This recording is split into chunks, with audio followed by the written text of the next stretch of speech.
Southern Fried Asian. I am your host, Keith Chow. This is a first for the podcast. We have siblings on separate episodes, but I'm finally happy to have Vinny Chhibber's brother. You know him from his starring roles in TNT's Animal Kingdom and The Red Line. He is now on Big Sky playing Jag Balar. Please welcome to Southern Fried Asian, Vinny Chhibber. Oh, thanks for having me, man. I'm so stoked. I'm so stoked to be here. I'm such a fan, and I know my sister got here first, but hopefully I bring the heat and I close the show well. So. Oh yeah, of course. You know, it's funny that, as you know, growing up Asian American, one of the stereotypes of Asian American families is that like there's always that pressure to be doctors, lawyers, blah blah blah blah, and then the Chhibber family is like no Hollywood. You know, publishing, you know, I think your other sister's an artist too. Yeah, so she's an artist, man. You're 3 for 3. 3 for 3. My poor parents. Yeah, all three of us. And I think, and I'm sure we'll get into it, but I think growing up where we grew up in West Virginia, well, I did. I know Preeti was in West Virginia and then in Florida, but part of the power of storytelling is both for someone that's watching it and someone that's telling the story, is that you get to see the world as it was, as it is, as it could be. And you get to put yourself in places and in stories where you feel empowered and you feel a sense of agency. And yeah, I think growing up in the South really, at least for me, pushed me in that direction. When did you first decide? Because you mentioned, like, you know, growing up in the South, and you spent more time in West Virginia. Yes. Than Preeti did. But, and you know, we talked about this, of course, in the past, but what was the moment, or was there a moment that you decided, like, were you in the school play? Was there something about, like, your upbringing that you were like, yep, that's what I'm going to do. I'm going to head west and make my living out there. Do this? Well, I think there were a couple of things, and I'll try to do this quickly. One is that Bollywood was huge. Movies in our family is something we do together. So we watch, I mean, my parents, my siblings, all of us, you know, watch movies. Christmas time, on Christmas Day, we go to the theater to watch whatever is the big blockbuster that's being released that year. I think that was one thing. There's a lot of storytelling in our family and in our culture. A lot of stories have been passed down by word of mouth. So there was that. And I think my mom was big on extracurricular activities for college applications, as I'm sure a lot of people can relate with. And one of those was music. And I was in the school band, and I played the trombone. And every year they had this almost like musical variety show called the Black and Art Review. And it was my first time really on stage, and you know, sang a song, and then my freshman year, my English honors, of course it's honors because I'm Asian, but English honors made everybody literally put on a production of Romeo and Juliet. And it was my first time actually playing a part, and I was like, oh man, this is kind of dope. This is kind of dope. And then the next year, a group of us, and I went to it was a town of 5,000 people in West Virginia, and hadn't done a musical or play in a very, very long time. And we decided to do Grease, and we had no money. So our stage was probably 10 by 10 or something. And all our props were like cardboard. The cars were cardboard cutouts, paint. Yeah. And we had like 2 stools behind them, that kind of stuff. And I think between that, and then we moved to Florida, and I went to a very like super exclusive like private school, and they have this big theater program there. And what's crazy is that there are 3 South Asian actors that came out of that school. Oh, so wow. Malik Pancholi, Arjun Gupta, and myself, all 3 went there. What's in the water down in Florida? You know what? They're it's crazy. It's crazy. And I got my first taste of like, you know, I went from like this small like stage with like cardboard cutouts to like Tommy, the play Tommy, and in this $1 million art center with like an actual pinball with machine. an actual orchestra and like green rooms. It was crazy. And I think around then I really started to feel like, okay, this could be it. But then my parents were like, no. So that you did meet some resistance. Yeah, because I get it, right? You know, the industry at that time, like you didn't see people that looked really like it was like The Simpsons and Alfred Molina and Indiana Jones. Like there wasn't right. There wasn't a lot of you can't be what you can't see. Right. And for them, it was really hard, I think, to wrap their heads around like our son is going to go do this thing where there is no one that really looks like him or acts like him. And he doesn't have, even with all those things in these spaces still to this day, we don't really have the privilege of being mediocre. Like you have to be really, really good at it. All the people that I know personally that are working in our broader kind of Asian community are really, everybody's really good. So yeah, I tried to do other things like politics and English and business, and it just didn't stick. Really, back to the Asian kind of upbringing, my parents were always people that talked about speaking your truth and living your truth. This was mine. Even though they may not have, they were like, why did we tell our son this? But yeah. And then I went to drama school. I moved out to LA and, started the grind. Well, I think it's a testament to your parents though, right? Because I love that story of the fact that, you're breaking the mold in a sense, right? Because your parents ultimately did accept the fact that all of their children are artists. Yeah, they'll sneak in. Sometimes they'll be like, law school ain't a bad idea. And I'm like, I don't know. No. They watch, they read, they see everything. So every time, any kind of show comes on, like they're following my dad, both my parents will watch the show, and we went on a winter break hiatus. And when he found out, he called me. He's like, hey, what are they doing over there? This is what? They can't break 6 weeks. Oh man, so mad. He's like, what are we gonna do? Yeah, they are very supportive. Once I think they were just worried, as any parent would be. Sure. And that's ultimately where I think that stereotype comes from, right? Like the hard ass Asian parent is because, that's just how they express their affection, right? Like it is. Because of all of the what they had to go through to get to this country. Right.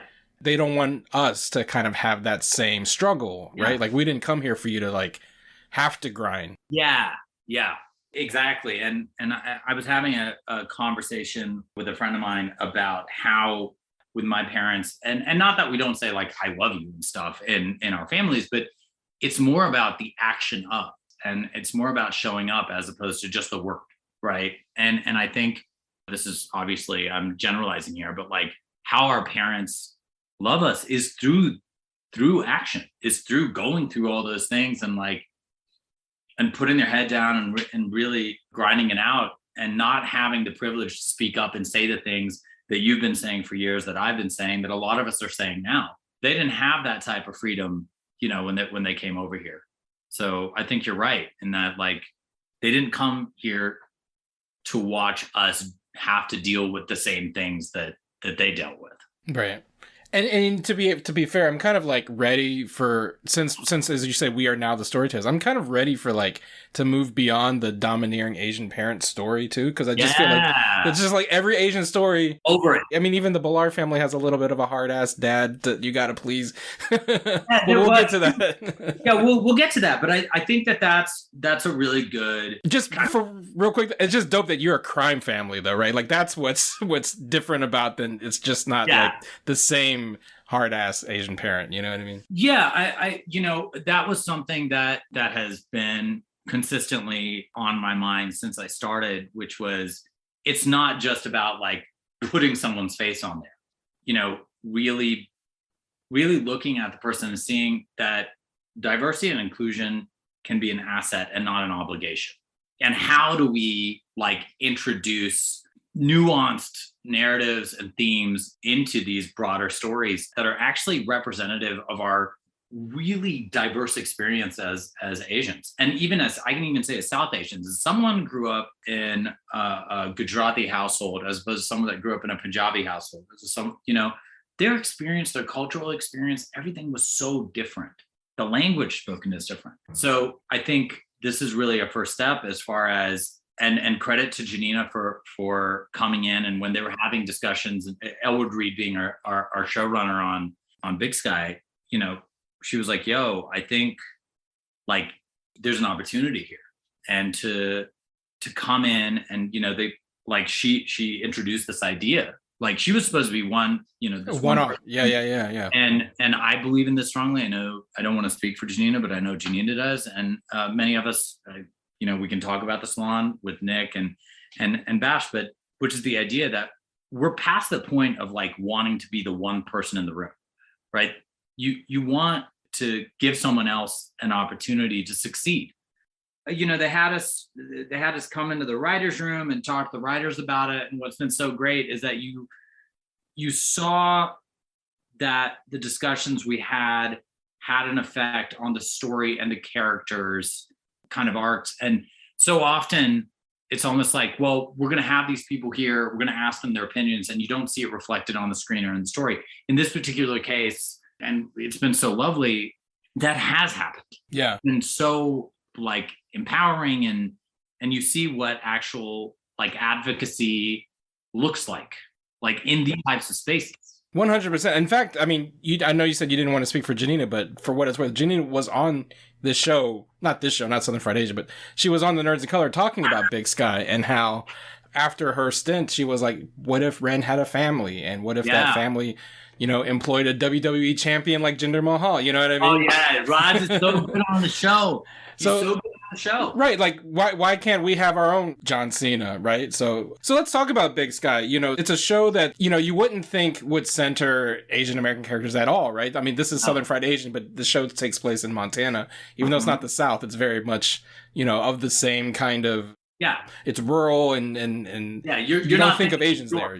Yeah, you don't. What was it like for you to be on Big Sky? Like when you got the call or when you went out for the audition, however you got the role, like what did you think about the character of Jag and how did that kind of like fit into the type of stories that you wanted to tell? Well, what I think really attracted to, and I had spoken to Janina about it beforehand, was this idea that we weren't playing into the model minority kind of stereotype that's so often placed upon us. You mentioned earlier the idea of like overbearing parents or this. It was an opportunity to kind of break that and play characters that were, whereas they were definitely informed by their roots, not defined by them. And obviously I was stoked because Janina's a very close friend of mine, and to be able to work with friends is already such a blessing. But in this particular case, also work with someone that's South Asian, that's so rare. To work with someone that's Asian is so rare. And this was like, yes, like we're going to go on. This isn't about like someone going to med school, someone having some sort of arranged marriage or a restaurant. Like you guys are looking for drugs. That's what I mean. We're looking for money. We're looking for drugs. We are unapologetic for who we are, and every opportunity that we saw, like in this particular, when we're talking about like the story itself and what it's been like, there's a moment, there are a couple of moments in, I think it's 211 when our parents come, when Bernard and Constance come in, and this is something that has happened in my household, where if our parents don't want other people to know what we're saying, they will speak in the native language to us. And this happened in my household all the time. Very close friend of mine, Tim. We were sitting there, and I've known him since I was 5 years old. And we were in high school, and my mom was mad at me about something, and she said something to me in Hindi and then left the room. And there was a beat before Tim says, "Yo, your mom knows that I know she's mad at you, right?" Like, it's not like.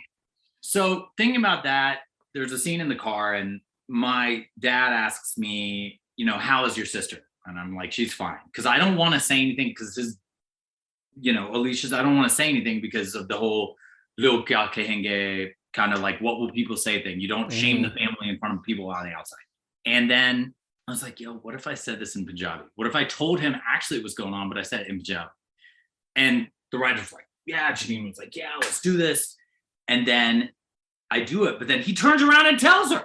Like, but that was such a lovely, like that. Not only like was authentic, it was authentic, but it also moved the story along. So it wasn't just like, let's make some chai and talk about how chai is awesome. It was, this stuff happens, or when we're coming off the plane and, Janina had been like, yo, what if you like try to touch his feet? And which is something you do. And that also made it into the story. So like that type of people have to be open to it. Elwood, Ryan, all those guys, they have to be open to it and see it as an asset. And then you have to have people with you like Janina, like Raj, like Bernie, people from your own community being there, man, because most of the time in those spaces, it's like you're alone. We're just now like seeing it, but for the longest time, that's what's been so awesome has been you're part of a storyline and these characters that echo your experience in some way, and you're exploring what that means in real time. It's been awesome. Yeah, I mean, it's just exciting again to have that kind of like representation being more than just like your face on the screen, right? But Yes. be able to bring authenticity and bring, real lived in experience to these characters. And that's what makes it even more real and makes it special to people who are watching at home, Yeah, and I remember when Janina was like, she saw that I had a bodyguard. She's like, yo, do we know any like massive Indian dudes? And we both, I was like, oh no, there's a guy. I know there's a guy. And I was like, this guy, his name's Jinder Mahal. Now, I didn't know him. Janina didn't know him. Within 2 hours, we both had his number. She gave him a call and was like, yo, you want to do this? Like, and he still had to audition too. Like, but it was this idea of like, this is what it is to open the door. And what a lovely addition he has been to the cast. Yeah. And what an awesome human being he is. And it was so great to have him here too. So you were aware of his like wrestling background, right? You watched him in like WWE and stuff, right? Oh, have you watched his intro video? I mean, you would he should be a bigger star. I mean, I think he won the title a couple times. He did. He has won the title, but that's what I'm saying about like elevating each other, and opening the door for each other. And I'm not saying that like you still have to have game, you still have to be really good at what you do. It's not that, but the lack of representation in media and narrative is not because our community is not talented or because we're not working hard. It's really opportunity.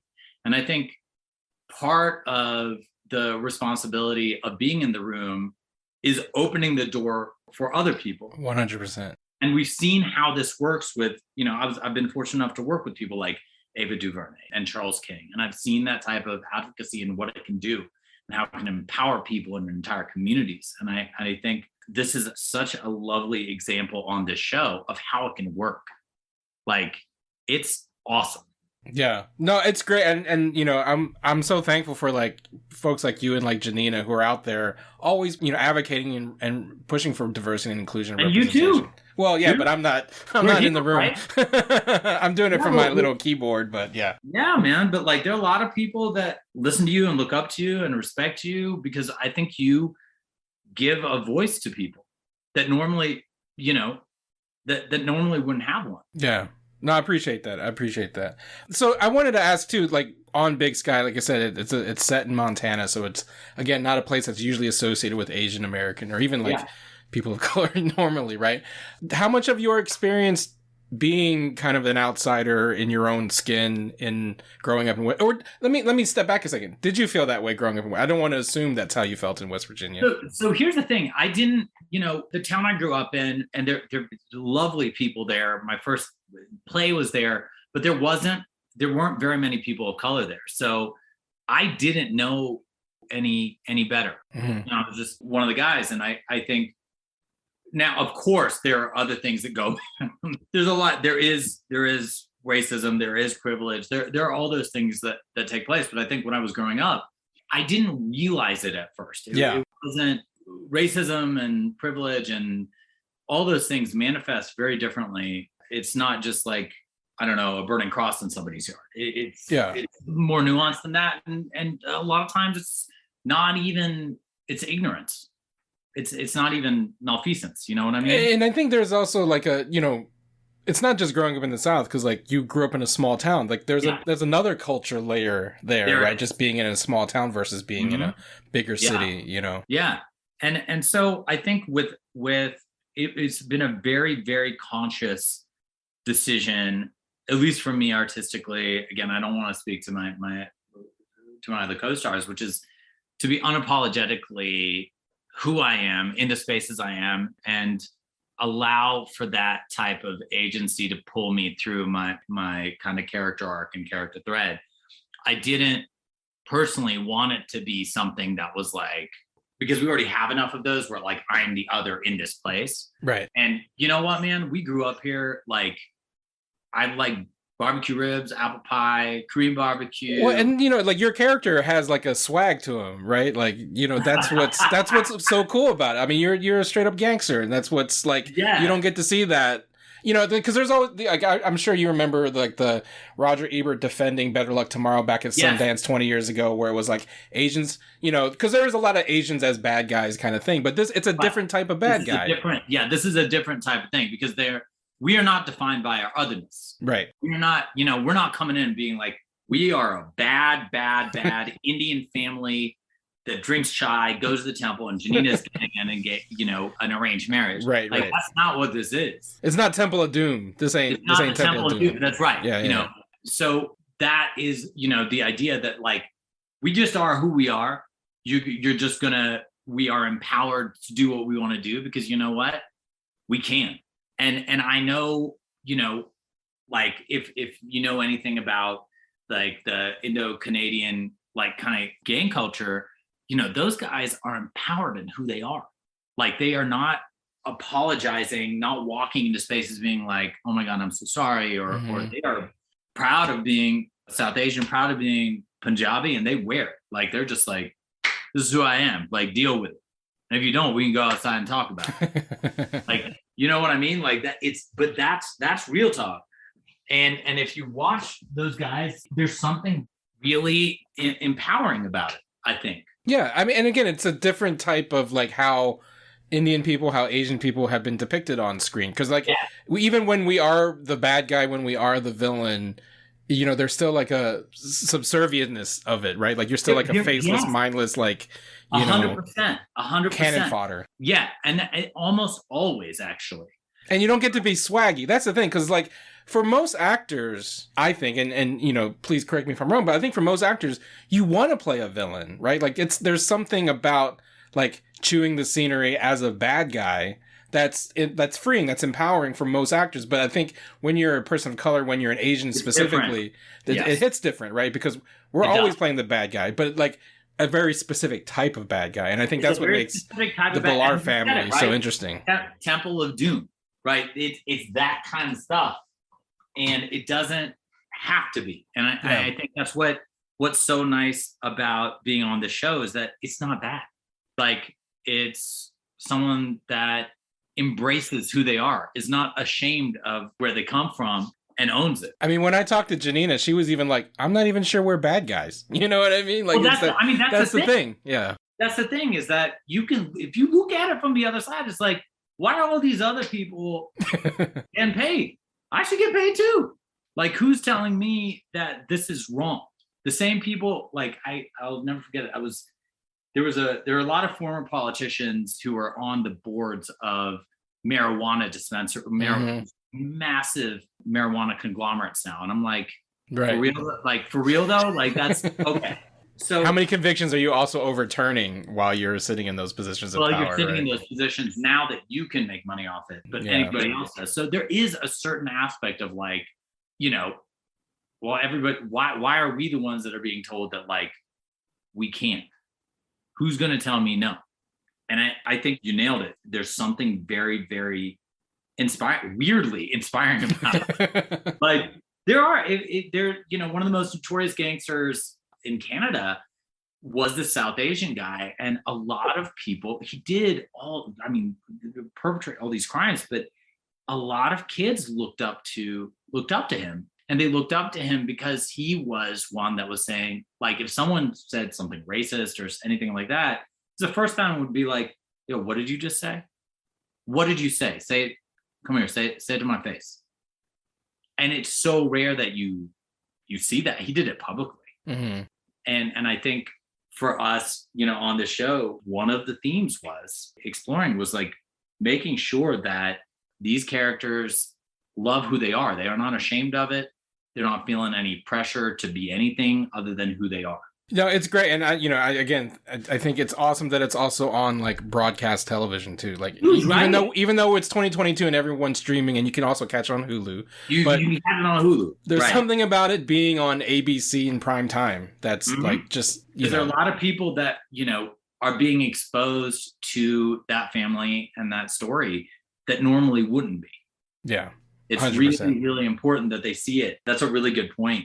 Someone's talking about Fresh Off the Boat and Randall and how important it was that they saw that family, that like the broadcast audience, that audience saw that family with Constance and Randall and the kids every week. Yep. And it was because it starts to normalize. And because it's an institute. I mean, ABC is an institution, like broadcast television, even though, again, we're living in a world of streaming.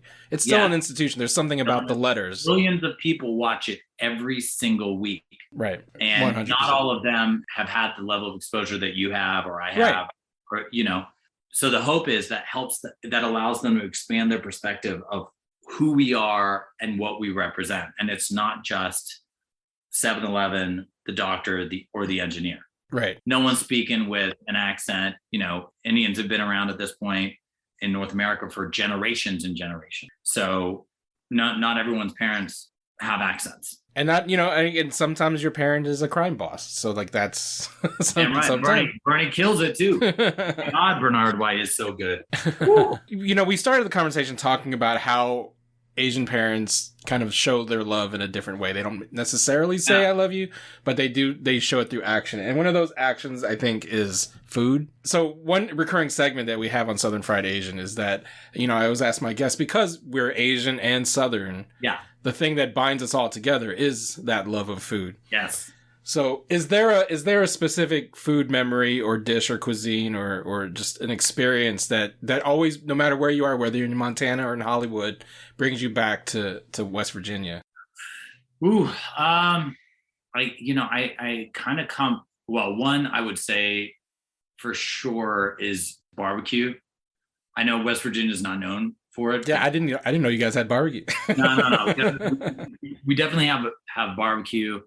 And anywhere, oh man, and honestly, sweets. Like I had my neighbor. So there's this lovely woman who's almost like my surrogate grandmother named Isabel. Isabel, my God, man, she could bake. Everything from like apple pies to like upside down pineapple cakes. Like, and then her and there was another woman. Her name was Mary Beth Carlisle, and Mary Beth was also a baker, but pies, like you wouldn't, all kinds of pie. Every time I went over there for like a study group, which was really just let's eat all the sweets at Jennifer's place at the time. So every time I'll eat apple pie, pecan pie, or cobbler, I'm going to stop because I'll just keep. You sort of sound like Bubba from Forrest Gump after a while, right? Yeah, it's really, all the different, but sweets instead of shrimps. Yeah, sweets instead of shrimps. I would say actually more than barbecue, sweets, like desserts, particularly baked desserts. Oh my God, pie in particular. Every time I actually literally see you drooling right now. I am. It's really bad. I am drooling. I'm thinking about it. I went to there's this great chocolate spot in Albuquerque where we shoot the show. I went there today, and I'm pretty sure I tried about 10. It took me on a bit of a mini tour. And I tried 10 different types of chocolate from all over the world. And they're Eldora. Yeah, they're amazing. I bought 2 different types of drinking chocolate. So you got a sweet tooth is what you're saying. You have a bit of a sweet tooth. But also, it's also in like South Asian culture, there's a lot in Punjabi culture, there's a lot of sweet. There's a lot of sugar, there's a lot of butter. Like oh my God, I'm all about it.